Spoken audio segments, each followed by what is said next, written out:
Salam saudara-saudaraku, apa kabarmu? Semoga semua keadaan dan bahkan dalam kondisi apapun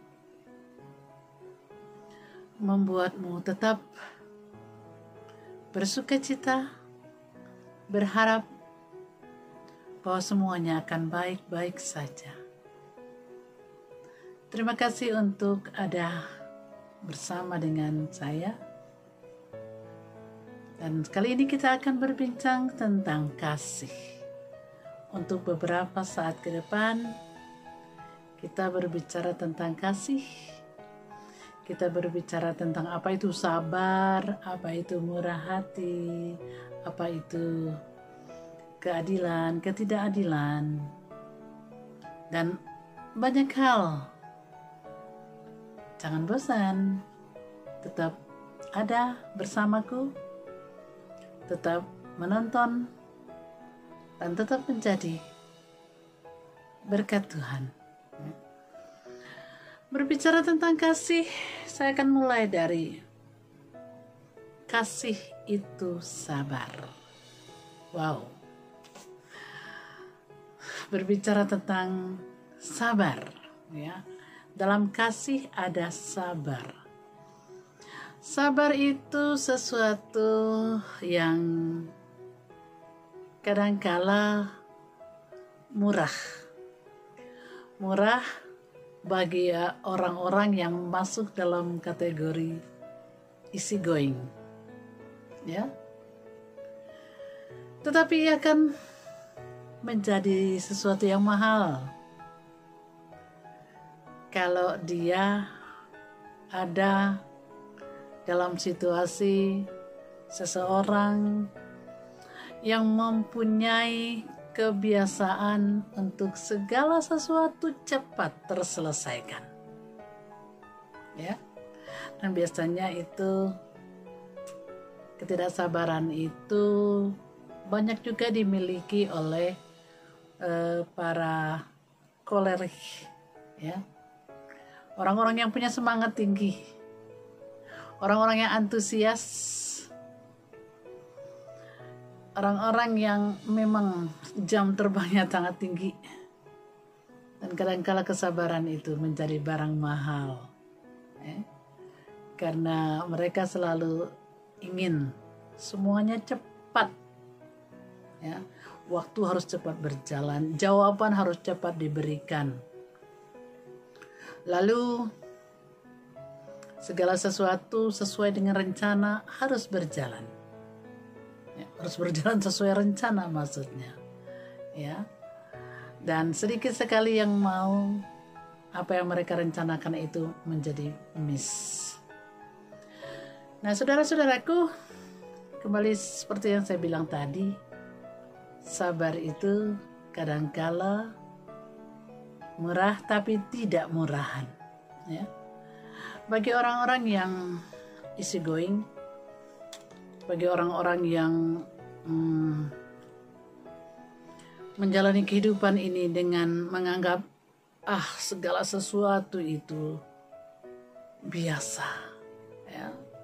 Segala sesuatu itu harus dihadapi dengan enjoy. Segala sesuatu itu pasti akan terlaksana, meskipun waktunya kadangkala meleset dari yang dikehendaki, dan itu dianggap biasa saja. Dan memang tidak semua, ya, seperti yang saya katakan tadi, tidak semua orang memiliki sifat atau karakter yang menganggap bahwa segala sesuatu itu biasa. Ada orang yang menganggap sesuatu itu harus luar biasa, adalah luar biasa, ya. Nah, sabar menanggung penderitaan, sabar menghadapi orang-orang yang bertindak kasar, sabar menghadapi orang-orang yang mulutnya kadang-kadang mendatangkan sakit hati kadang-kadang mendatangkan telinga sakit, hati sakit, otak sakit. Apalagi sabar menghadapi tantangan karena atasan, ya, karena atasan menginginkan bawahannya cepat bertindak, ya, cepat segala sesuatu harus cepat. Sabar, jalani hidup dengan kesetiaan, ketekunan, kan begitu, ya. Atau ketika orang lain mencerca kita harus sabar. Bahkan ketika apa yang kita lakukan dianggap tidak baik oleh orang lain, kita harus sabar. Ketika kita ada di dalam tekanan penderitaan karena hal-hal lainnya, kata-kata, perbuatan orang, ya, tekanan dari pihak atas, dari kiri, kanan, belakang, depan, sabar menghadapi sakit penyakit, sabar menghadapi saudara-saudara kita yang sakit, sabar menghadapi orang-orang yang kita anggap terlalu low, yang membuat kita gitu ya. Sabar, bahkan sabar ketika orang menganggap apa yang kita imani itu out of context, ya, tidak sesuai dengan pemikiran orang lain. Sabar, ya. Jadi memang, sabar itu benar-benar merupakan kata yang hanya terdiri dari 5 huruf, tetapi yang membutuhkan waktu bagi kita untuk menahan segala sesuatu, menahan lidah kita untuk berucap, mengatakan sesuatu, untuk meluapkan emosi kita, menahan tangan kita ketika kita akan mencubit orang lain, memukul orang lain, ya. Sabar ketika telinga kita mendengar cercaan orang lain, cemoohan orang lain. Sabar ketika kita mendengar orang lain di luar sana hiruk pikuk menceritakan kita. Tapi kadang-kala kalau mereka ramai menceritakan kita, kita jadi viral, ya. Jadi harus sabar. Mau jadi viral juga harus sabar. Nah, saudara-saudaraku, bagaimana caranya bagi kita, ya, bagi kita yang merasa tidak sabaran untuk melakukan banyak hal? Orang bilang begini, kalau ingin mengucapkan sesuatu supaya perkataan kita itu tidak melukai orang lain, apalagi di saat-saat sedang cekcok, hitung mundur. Mana caranya? 10, 9, 8 sampai 1. Lama ya? Lama. Tetapi justru, ya, di situ letaknya rahasia untuk membuat segala sesuatu yang tadinya ada dalam emosi yang tinggi menjadi cooling down. Ya, itu sabar. Ya. Menghadapi anak-anak kita, ya, bagi para ibu-ibu, menghadapi anak-anak yang suka melawan. Mamanya 1 kata, anaknya 10 kata. Sama rahasianya supaya kita tetap menjadi orang sabar, hitung. Kalau mau balas-balasan, hitung ibu-ibu. Ya. Juga ketika mungkin menghadapi suami yang verbalnya ya lumayan banyak. Hitung 10, 9, 8. Aduh, memang dalam kenyataannya kadangkala orang bicara, kita mau bicara. Dekat ya, antara kuping dan mulut itu dekat. Bahayanya di situ. Nyamber. Ya. Ketika orang ngomong gini, kita maunya nyamber. Langsung sahut-sahutan. Itu menandakan ketidaksabaran. Ya, kalau sahut-sahutan itu yang jelas tidak sabar. Nah, kuncinya di situ. Tarik nafas, hitung. Apapun yang kita hadapi, ya, yang membutuhkan kesabaran, perlu hitungan, hitung mundur, ya, untuk membuat kita menjadi orang sabar. Gampang? Tentu saja tidak. Tetapi harus dimulai. Ya, harus dimulai. Memang tidak gampang. Ya, untuk hidup dalam kesabaran. Tetapi kalau kita tidak mulai, maka kita akan hidup dalam ketidaksabaran. Kalau kita tidak sabar, kalau nunggu gaji nggak sabar, nunggu bonus nggak sabar, ya maunya semuanya gercep, gerak cepat, ya turun. Itu tak apa-apa, ya. Artinya kita memang berharap, tetapi segala sesuatu harus dikendalikan. Pikiran, perasaan, mulut harus dikendalikan. Ya. Dengan demikian, maka segala sesuatu yang tadi kita bilang, mustahil saya mau hidup dalam perubahan sedemikian rupa. Tetapi kalau kita coba, pasti akan berhasil. Ya. Oke, kita lihat kasih yang lain. Selain sabar itu apa?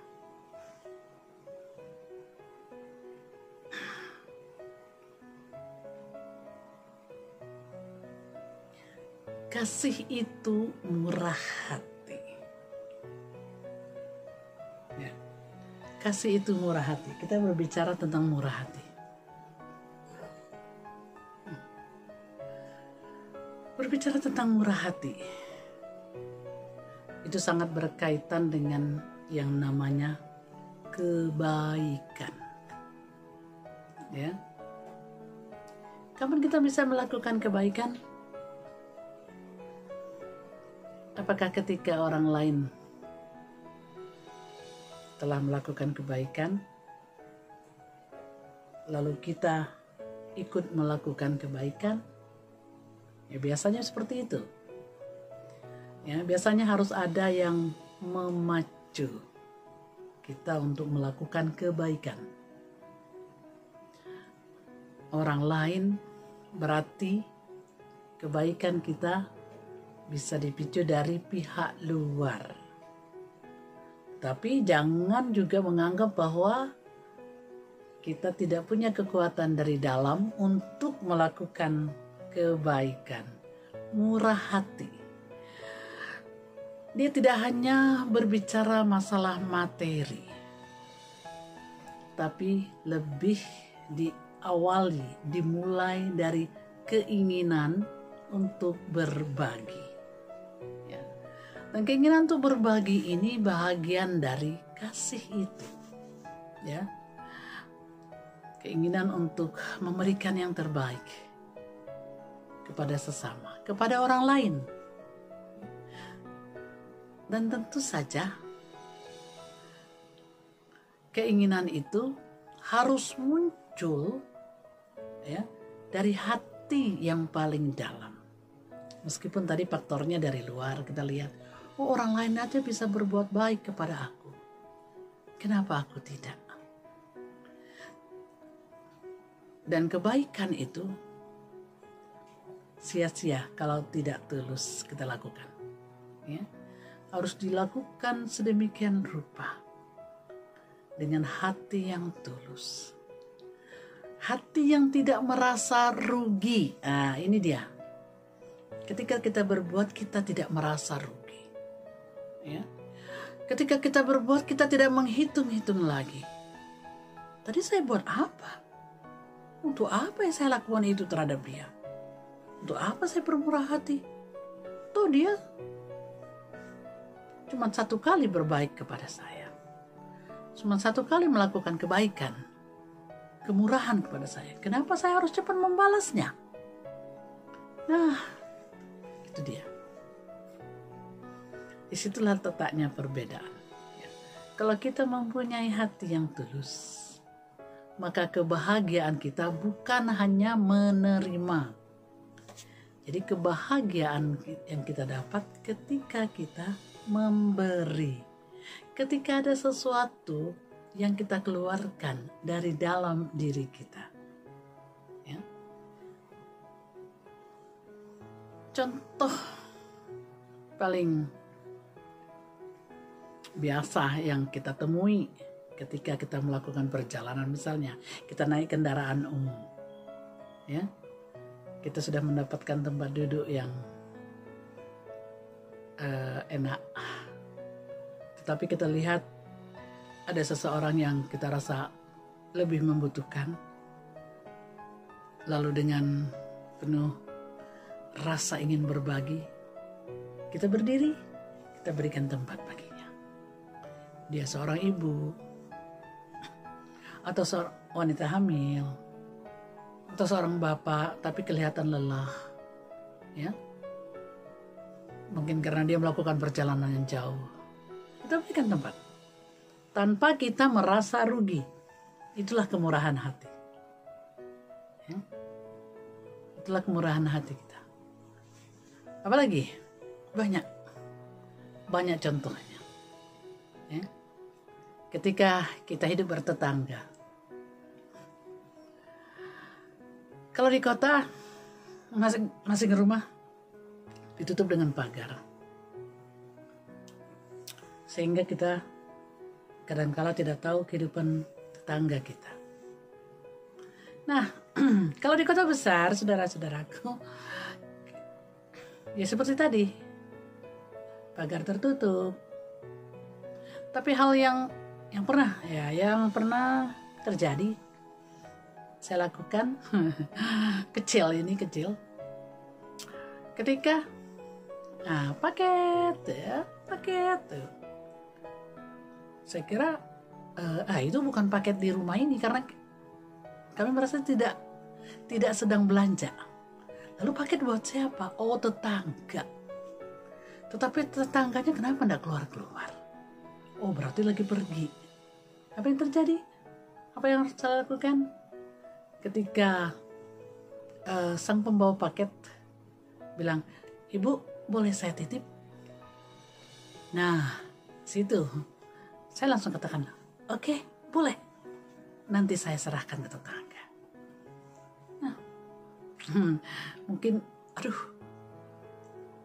itu hal paling sederhana. Ya nggak apa-apa.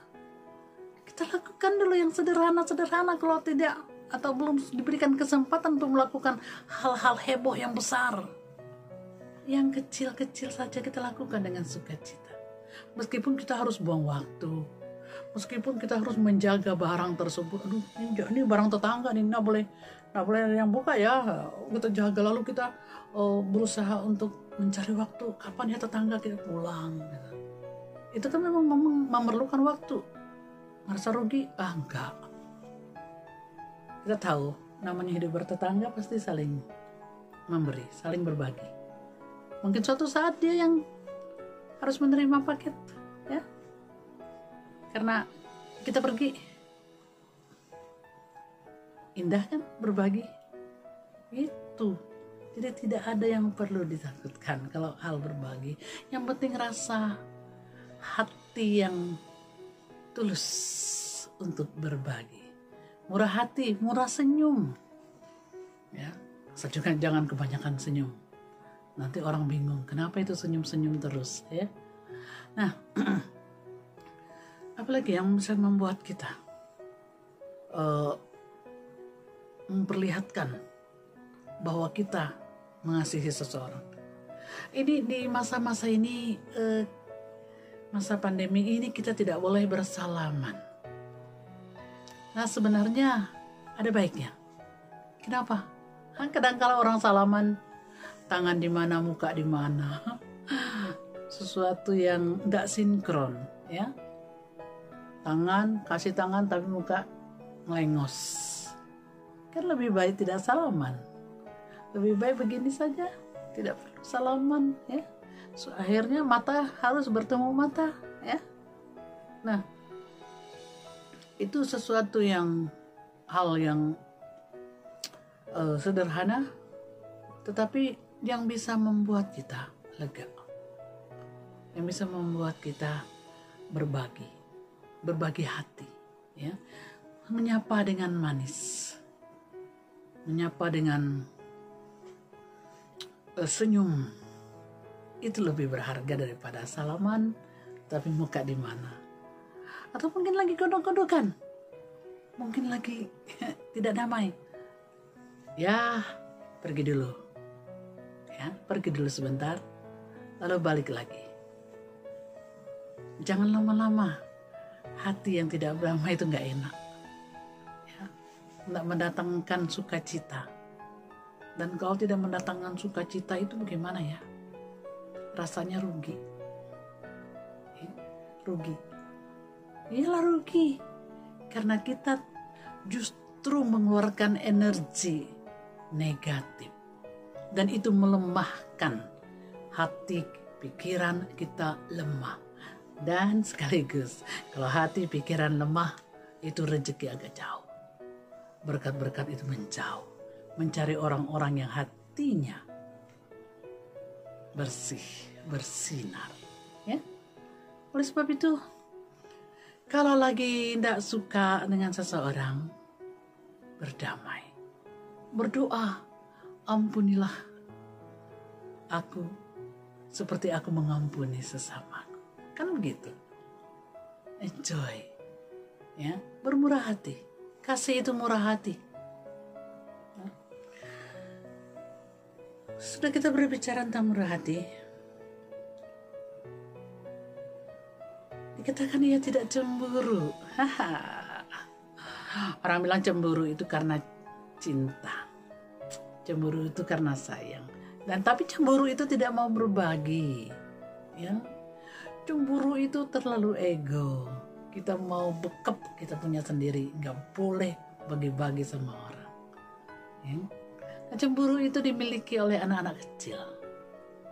Itu anak-anak mulai umur 2 tahun, 3 tahun, 4 tahun, 5 tahun, itu rasa cemburunya besar. Ya, dia tidak mau dibanding-bandingkan. Oh, ini mamaku, ini papaku, ini kakakku, tidak boleh diambil. Nah, kalau kita sudah tua, ya, berarti kita dewasa, bukan lagi anak-anak. Dan segala sesuatu yang berkaitan dengan rasa cemburu, itu landasannya harus jelas, ya, dan tentu saja harus di-clearkan supaya rasa tidak enakan itu segera berlalu.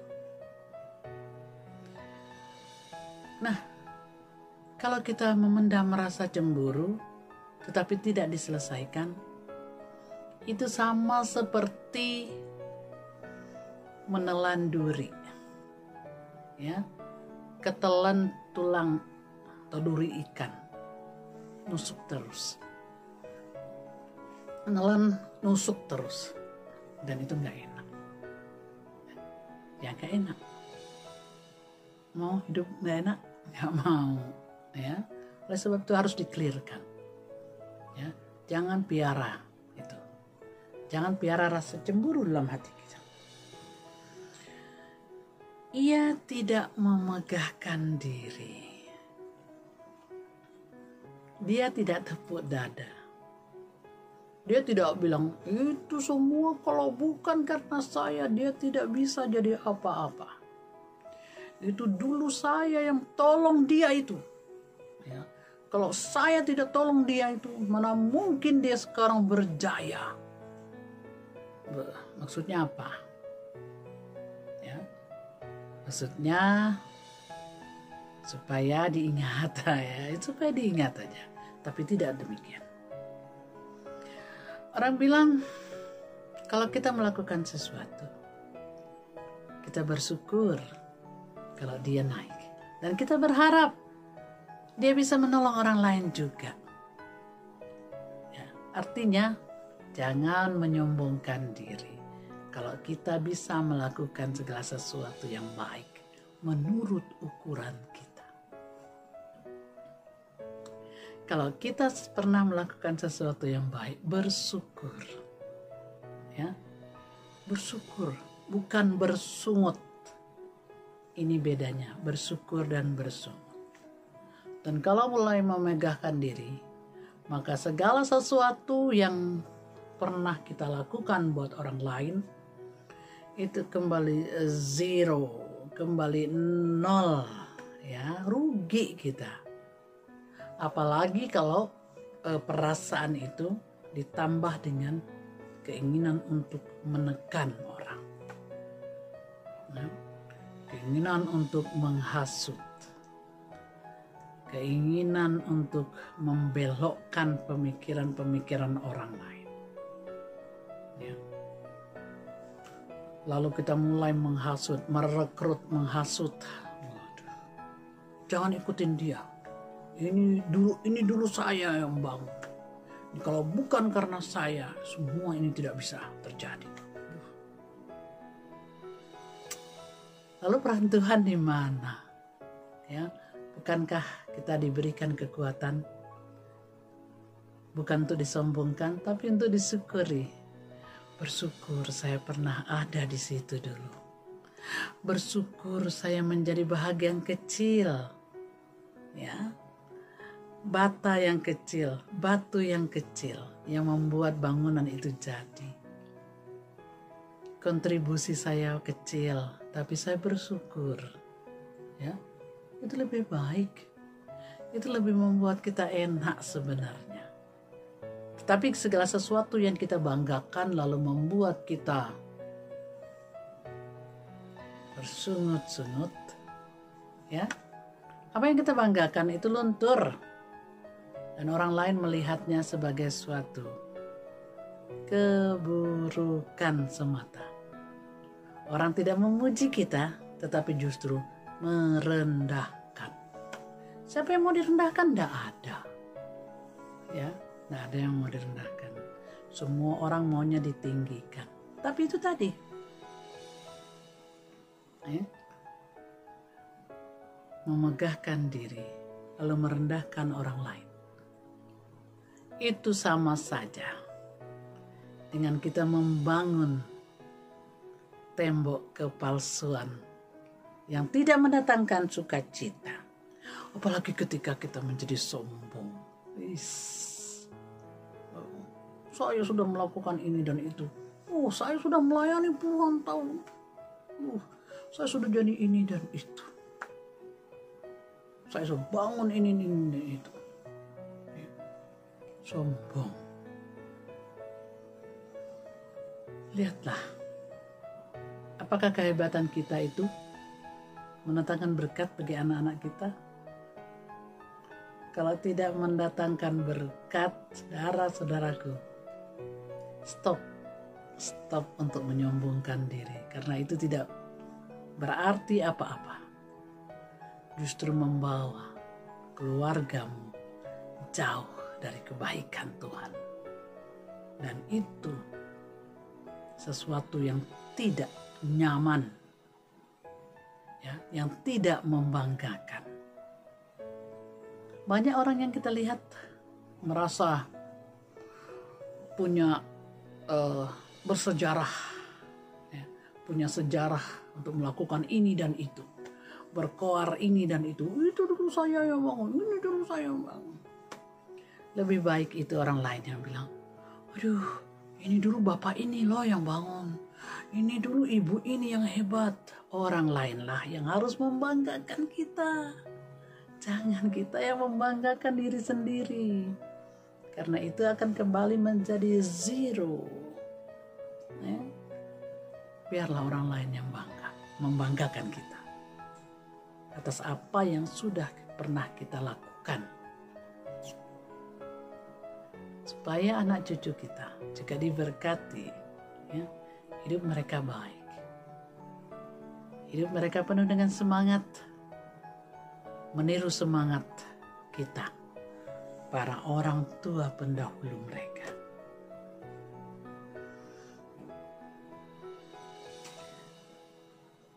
Ia tidak mencari keuntungan diri sendiri. Keinginannya semuanya berjalan bersama. Kalau aku hidup baik, orang lain juga harus hidup baik. Kalau keluargaku hidupnya baik, keluarga orang lain juga harus baik. Apa yang kubuat sekarang adalah untuk kebahagiaan banyak orang. Pertama keluargaku, lalu keluargaku membawa kebahagiaan itu untuk orang lain lagi. Indah sekali. Ya? Itu namanya memang tidak mencari keuntungan untuk diri sendiri. Ya? Nah, berbicara tentang keuntungan, semua orang mau untung, ya. Semua orang ingin mendapat keuntungan, tidak ada yang mau rugi. Bahkan ada orang yang rela mencari keuntungan dengan merugikan orang lain, ya. Ini yang disebut dengan tidak ada kasih. Kalau engkau untung, tapi jangan orang lain kau jadikan buntung, atau jangan berbahagia di atas penderitaan orang lain. Itu dia. Ya. Jangan bermegah di atas kesulitan orang lain. Kalau orang lain susah itu karena dirimu, berarti kita tidak bahagia. Ya. Bagaimana mungkin bahagia di tengah penderitaan orang lain, dan itu penyebabnya dari kita.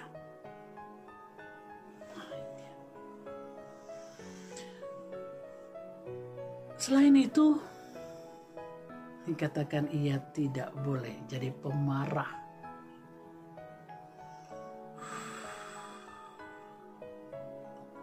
Betapa susahnya seseorang yang biasa dengan karakter tinggi, ya, yang segala kemauannya harus diikuti,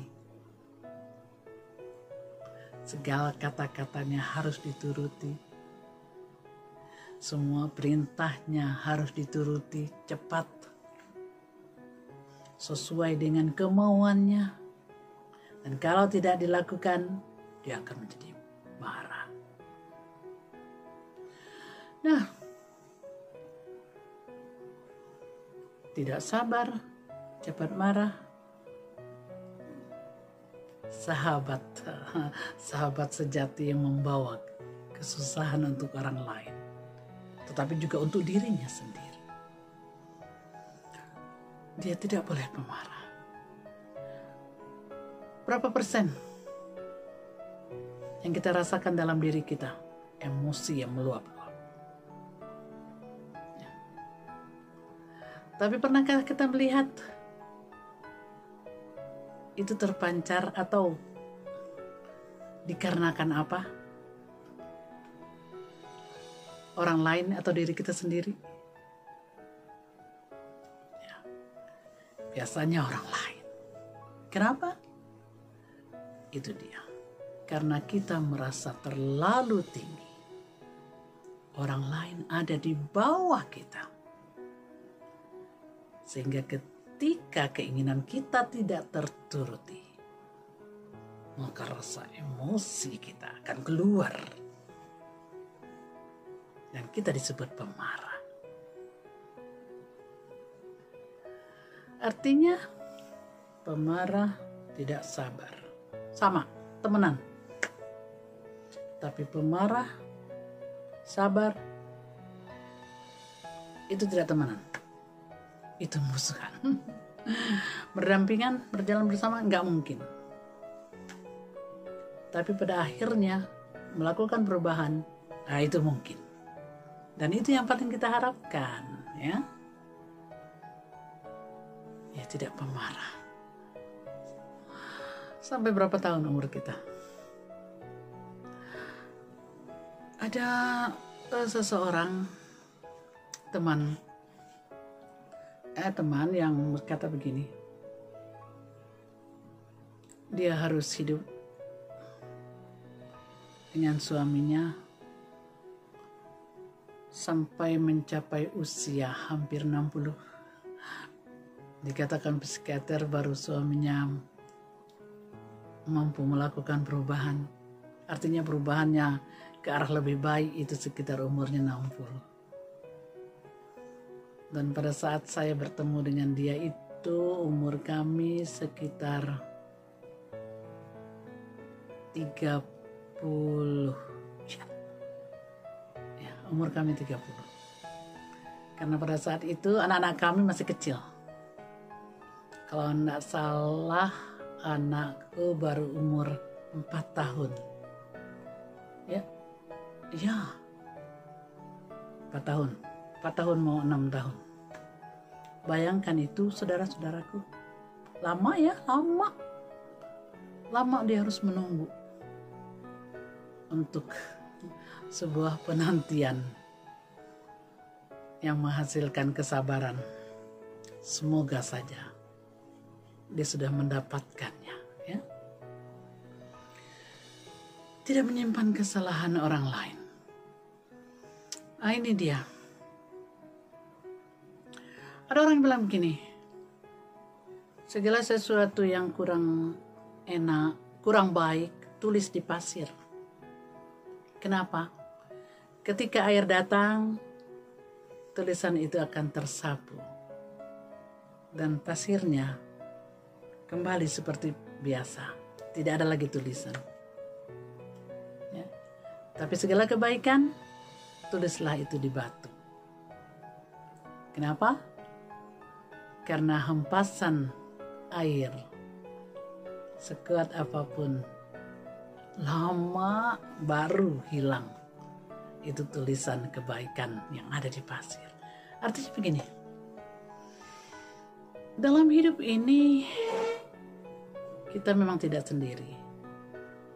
Kita berhadapan dengan orang-orang yang ada di sekitar kita, yang dipercayakan ada bersama-sama dengan kita.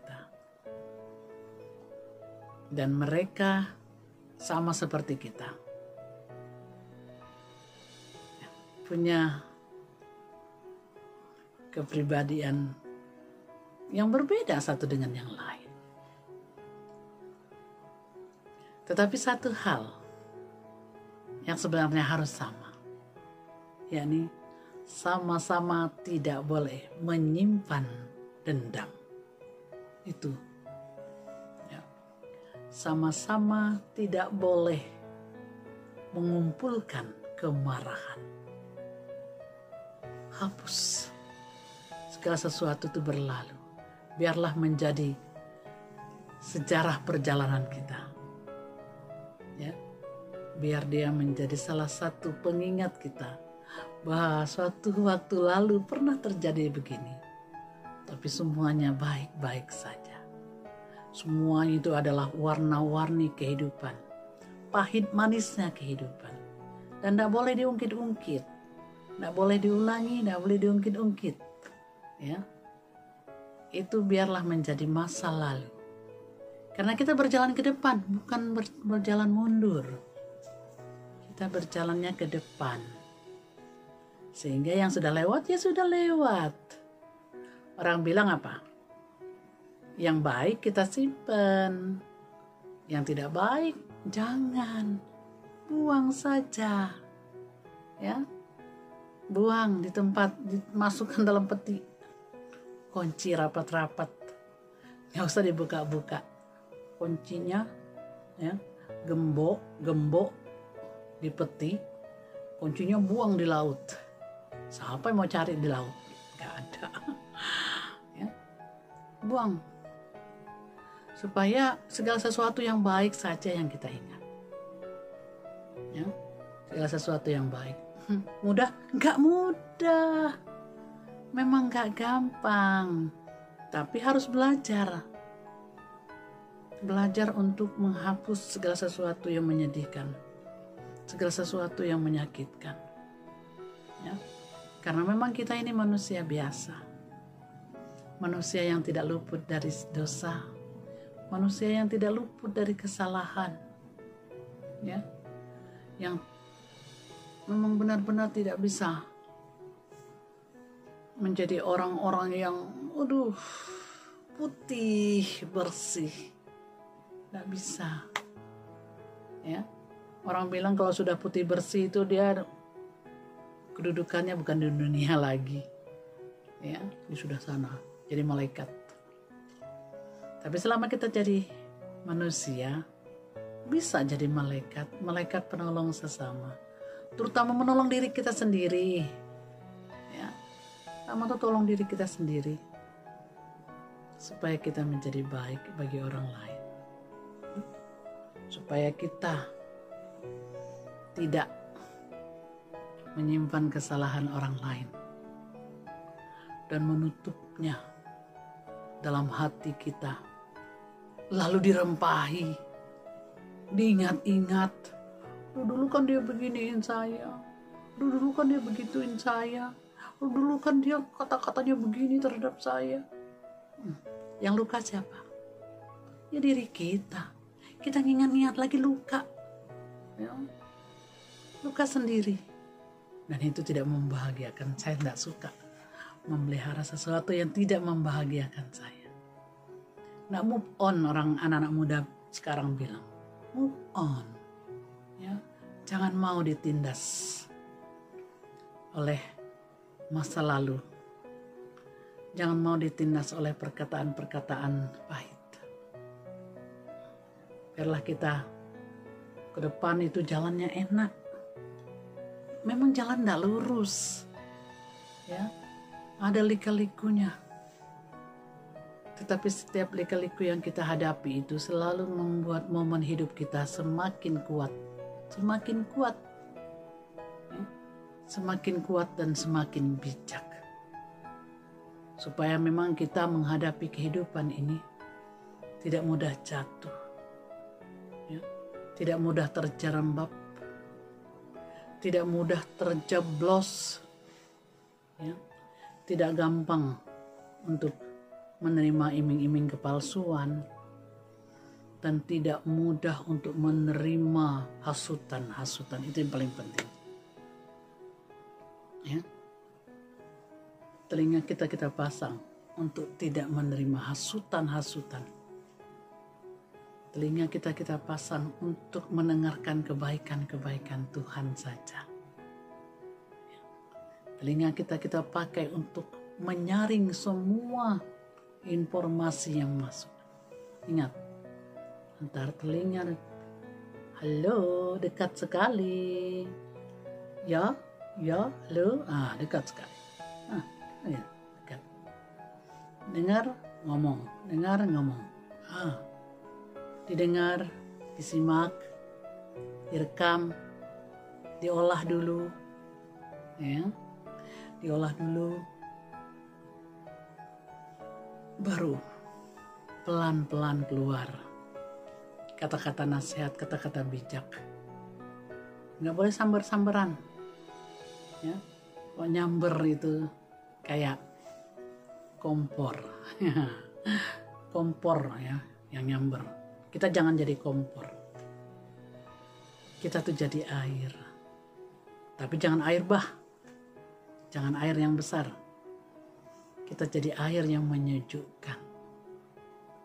Kita jadi air yang menenangkan, bukan menghanyutkan. Ya. Kita menjadi air yang membuat dahaga orang menjadi hilang.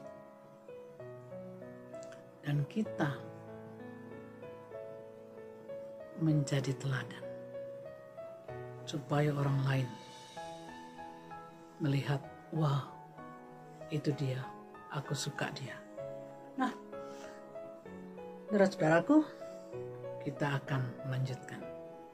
Kita berbicara dengan, ia tidak bersuka cita karena ketidakadilan, tetapi karena kebenaran. Ya. Nanti kita akan lanjutkan lagi.